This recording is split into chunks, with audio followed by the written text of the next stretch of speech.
Hey, what's up everybody? This is Chris with Digital Rim, and in this video we're going to show you 8 easy tips for presenting on camera. So with that being said, we're just going to hop right into it. Let's go. I remember when I first started presenting on camera, trying to teach these lessons in digital media, and I'm gonna be honest with you, it was hard. Like once the camera started, I just got into like this panic mode. I didn't know what to say, things like that. I'm gonna show you how to alleviate those problems just by having a game plan going into your presentation. So with that being said, first and foremost, you wanna treat the camera as your audience or somebody you're talking to. You want to have that one-on-one relationship with the camera, even though eventually it will be your audience. You're talking directly to your audience. So make sure, first and foremost, make sure you're giving eye contact. So look directly into the lens and talk to your audience just like you're talking to your best friend, your mom, your dad, whoever, your sibling, whoever the case may be. But simply having that one-on-one connection with eye contact enhances your video as far as in presentations exponentially. So be energetic, like do your best to present. At the end of the day, you might in your leisure time, you might be a little more low-key, but again, when you're presenting, you want to be a little more energetic, you want to be a little more entertaining, you want to be a little bit more than your day-to-day, bringing life to the party. So at the end of the day, you want to be more energetic. That's one of the first easiest tips that you can do when presenting to the camera.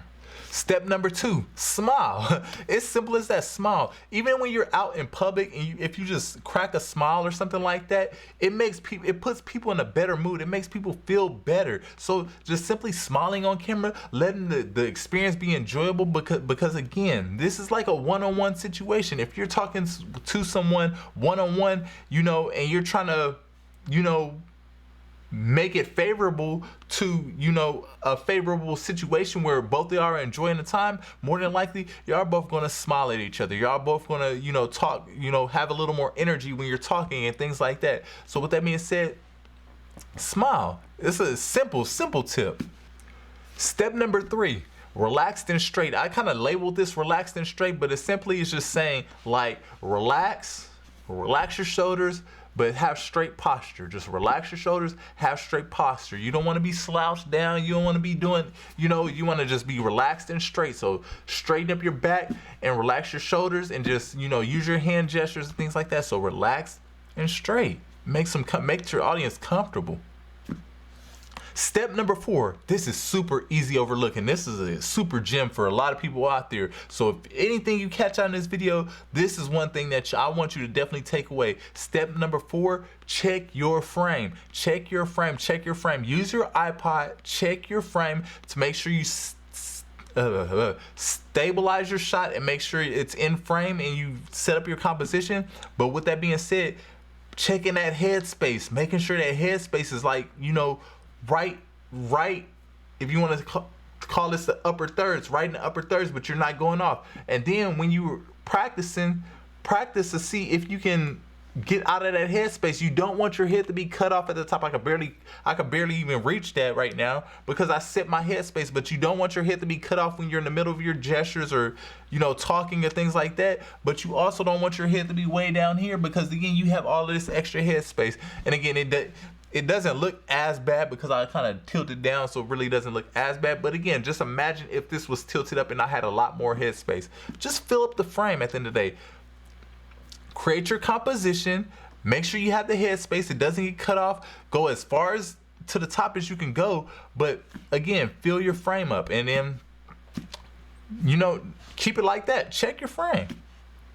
Step number 5. Now this one is not available to everybody, but as you present more and more, you might need this. You might just see this as valuable. But again, and especially if you are doing a part of the Creator Academy and doing this as a service for others, where you're doing like interviews or something like that, using a teleprompter or auto cue, super helpful, super duper helpful for if you use a teleprompter or auto cue, because again, with a teleprompter or auto cue, you can write out your script of what to say, and then in front of the camera, it will show all of the text of what you need to say. So really, you just need to learn how to read on screen. Like if you could read and just go down the list of things you need to say, boom, you have an actual script that you can present in the way that you want to present. And again, with the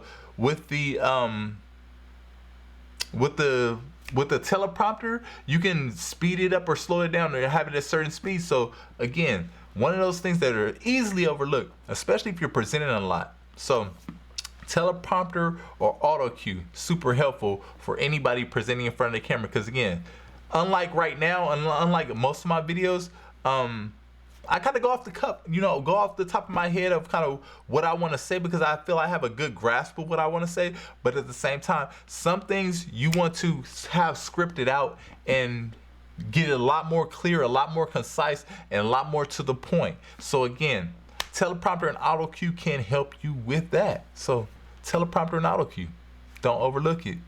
Step number 6, unscripted. Like, be unscripted. Just like I said before, treat the lens as your friend. You're talking to, you're talking to somebody, even though eventually or essentially is going to be your audience, but you're talking to somebody. So some things you don't want to auto cue, some things you don't want on script. You want to be able to talk as if you're talking to your best friend. And that's kind of the approach I've taken with most of my videos, where I'm just talking like I'm talking to somebody who's in the Creator Academy one-on-one. We're having a one-on-one coaching, things like that. I try to do my best to talk in that fashion so you can know more what to expect. But again, in your presentation, do the same thing. Take opportunities to be off the cuff, if you want to say, or just be organic with whatever you have to communicate. So again, take those opportunities. Your audience will love you for it because they'll see the authenticity of what you actually have to offer. So with that being said, hey, unscripted conversation is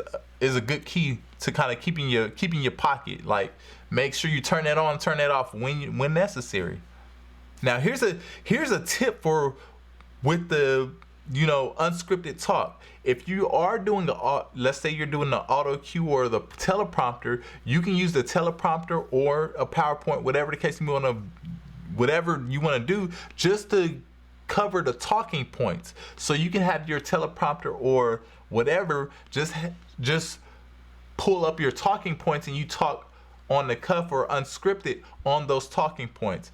That makes sense. So using the teleprompter just to cover the talking points, and then it's going to allow you to have a good flow of the conversation, but you're also able to stay unscripted at the same time. So that's a pro tip for all of the new users out there who are really looking for ways to enhance their presentation. Use a teleprompter, but don't tell anybody. Use it as a PowerPoint. Hit your bullet points unscripted, just like that. Step number 7, stumbles. Now, I remember this. This takes me back to the beginning when I first started. The stumbles, when you stumble, just start over again, do another take. Again, I say start over again loosely. I'm not saying start the recording over again from scratch. I'm saying just say that part again, over again. So if I mess up, let's say step number 7, stumbles, then I'll just start over again, like step number 7, stumbles, blah, blah, blah, blah, blah. Because you have to think in your mind as you go through this process. In your mind, you're going to be able to edit certain parts out. So you're going to be able to edit and cut at certain parts, which will make your video flow, almost seamlessly, or seem like seamlessly.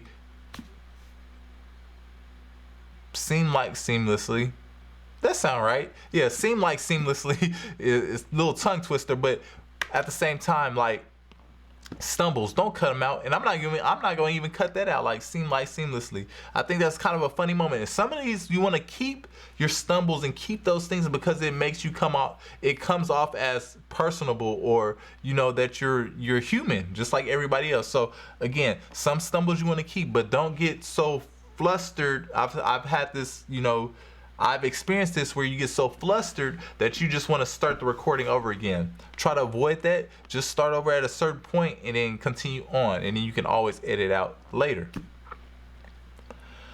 Step number 8. This is one of the most important things in creating a video altogether, right? And this is one of the things I overlooked for years because I never had an offer to offer anybody. Step number 8 being call to action. give a clear indication on what you want your audience to do after watching this video. What do you want them to achieve? What do you want? What's the next step? What's the next level for them to go to? How can they continue to progress? How can they continue to take the value that you've given them from this video to the next video? Or where is the next video that can take them to the next level?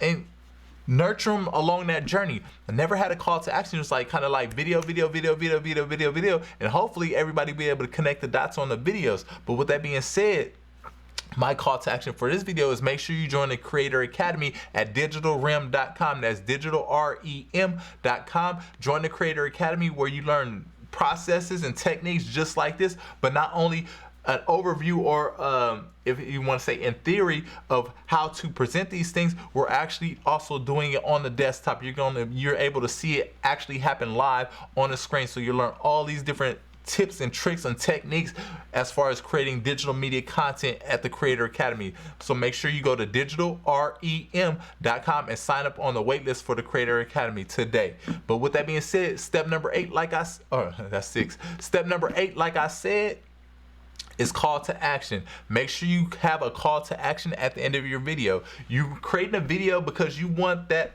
person who's viewing your video to do 1 or 2 or 3 things, like 1 or 2 or 3 things, right? So if you're on social media, you might want them to engage with your video. You might want them to, comment on your video, or you might just want them to like your video, or you might want them to share your video, so on and so forth. You have all of these different, you want to say call to actions, and the different type of call to action that you want speaks to the how you create the video, but then how you prompt that call to action. Like if you, just like now, if you like this video, hit that like button and make sure you get the notification bell when we drop new videos. But more than anything, make sure you go to digitalrem.com and get your membership while it's not free anymore. No, I think the free expired. We might roll it in later on, but I think the free expired currently.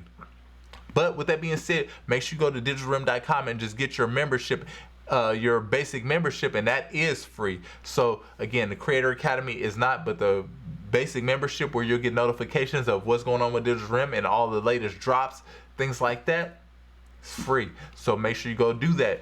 Again, that's number 8. And these are the 8 steps of presenting the camera. So learning how to present to camera, getting more comfortable with presenting to the camera is definitely key. And more than anything, practice. It really just takes that practice.